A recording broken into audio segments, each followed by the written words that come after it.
Olá, tudo bem? Meu nome é Arthur Corrêa Nalim e o grupo é composto somente por mim e pelo colega Pedro Otávio Haskin. E nesse vídeo a gente decidiu analisar o recurso especial número 1.877.375 julgado pela terceira turma do Superior Tribunal de Justiça, sob relatoria da ministra Nancy Andrighi. O caso em questão trata justamente da responsabilidade civil de um escritório de advocacia em razão de falhas graves na condução de um processo judicial, discutindo especificamente a aplicação da chamada teoria da perda de uma chance, que a gente tratou em sala de aula.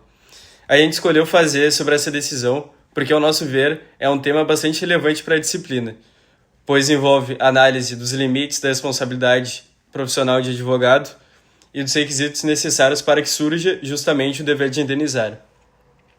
Fazendo uma breve síntese do caso da decisão, o caso teve origem em uma ação indenizatória ajuizada por clientes contra um escritório de advocacia, que havia sido contratado para representá-lo judicialmente. Durante a tramitação do processo originário, os advogados deixaram de praticar diversos atos processuais importantes, permitindo que a demanda prosseguisse sem a adequada defesa dos interesses dos clientes. Em razão dessa atuação negligente, os clientes acabaram sofrendo uma condenação patrimonial muito grande, e, diante dessa condenação, eles ajuizaram uma ação de reparação de danos, sustentando que a omissão dos advogados lhes retirou a oportunidade de obter um resultado mais favorável na demanda original. E, ao analisar o caso, o STJ reconheceu que a conduta dos profissionais foi marcada por grave negligência e concluiu que essa falha eliminou uma chance séria e real do êxito processual. E, por esse motivo, o tribunal aplicou a teoria da perda de uma chance e manteve a condenação ao pagamento de indenização por danos materiais. Ao nosso humilde ver, a decisão do STJ foi correta porque conseguiu equilibrar a proteção dos clientes com a natureza da atividade advocatícia. Inicialmente, é importante destacar, como trabalhado em sala de aula, que o advogado não assume uma obrigação de resultado. Nenhum profissional pode garantir ao seu cliente que vai vencer uma ação judicial, pois a solução do conflito depende de diversos fatores, como a gente bem sabe, que fogem ao seu controle, inclusive até a própria convicção do magistrado. Por isso, a doutrina e a jurisprudência afirmam que a advocacia constitui, em regra, uma obrigação de meio, na qual o profissional exige atuação diligente, técnica e cuidadosa, mas não necessariamente a obtenção de um resultado determinado. Bom, no caso concreto, o STJ responsabilizou os advogados pela perda da chance e não pelo resultado final do processo.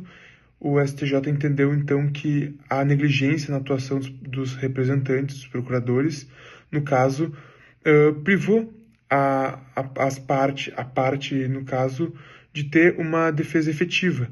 E com isso a gente entende que a teoria da perda de uma chance foi corretamente aplicada no caso concreto, diante desse dano que de fato ocorreu, frente a essa negligência reconhecida na atuação dos advogados, e com isso, ao mesmo tempo que evidencia uma das grandes dificuldades da teoria da perda de uma chance, que é, assim, de fato, a quantificação dessa indenização, que é algo muito complicado nessas questões de danos imateriais, porque o resultado é incerto, não se sabe como seria o desfecho desse processo se de fato a parte tivesse uma representação efetiva e não negligente, como foi no caso concreto. Apesar dessa dificuldade, nós acreditamos que a decisão não viola os princípios da responsabilidade civil e, muito pelo contrário, de fato ela prestigia através desses elementos clássicos do Instituto, especialmente a culpa, o dano e o nexo causal, que no caso foi verificado no caso concreto e reconhecido pelo STJ. E no ponto de vista prático, esse precedente possui grande relevância, porque reforça a necessidade da atuação diligente por parte dos advogados, gerando assim essa necessidade de assegurar que eles estarão prestando sim um serviço adequado e efetivo para as partes que representam.